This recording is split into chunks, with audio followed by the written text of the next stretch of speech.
and ever. Don't you know you and I'll be together? I know people have seen you perform internationally, of course, at Baker's here in Detroit and Cliff Bell's, and also performing with your late husband, Marcus Belgrave. But my joy in being able to do these shows where we're devoting it to arts and culture in this time of COVID-19 is really being able to get to know people a little bit better and see how you're doing with everything.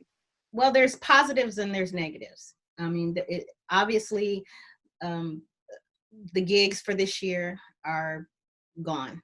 I've been fortunate that, my gigs have been rescheduled till 2021, but there's a lot of people who are not, able to say that. The one thing that I must say, I've had more, like with my family, my immediate family, my children, and we get to do these little weekly Zoom things because everybody's home.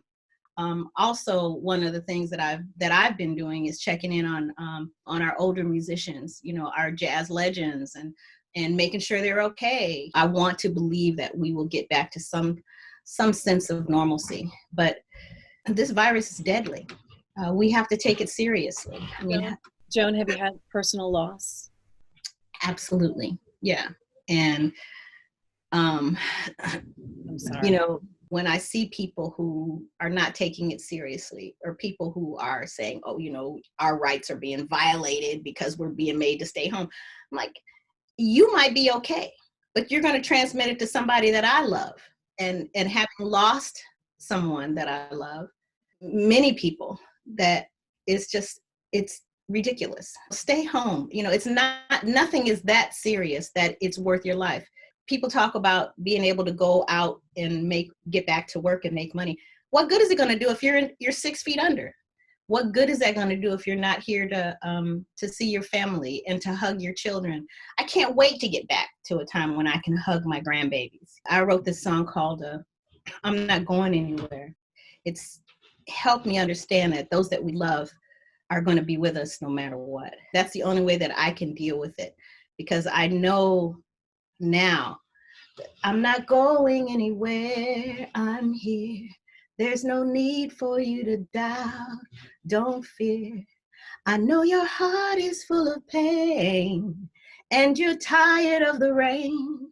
There is something you should know. I will always love you so. There is so much more we have to do, and our love will see us through, 'cause I'm not going anywhere. No, I'm not going anywhere. It helps me to remember that, especially during this time. It took me a year to even be able to breathe once Marcus passed. I mean, I basically couldn't function, because I loved him so much. People don't know the circumstances of his passing. He took a gig at this college, traditionally black, historically black college down south, and I couldn't go with him because I had another gig booked. And I always went with him to make sure everything was okay, and et cetera, et cetera. And I said, "Babe, please don't take it. I can't go." "No, they need me. They need me." I'm like, okay. So anyway, as a result of that, that's what put him into the hospital, and I was really angry. I'm like, you didn't have to do that.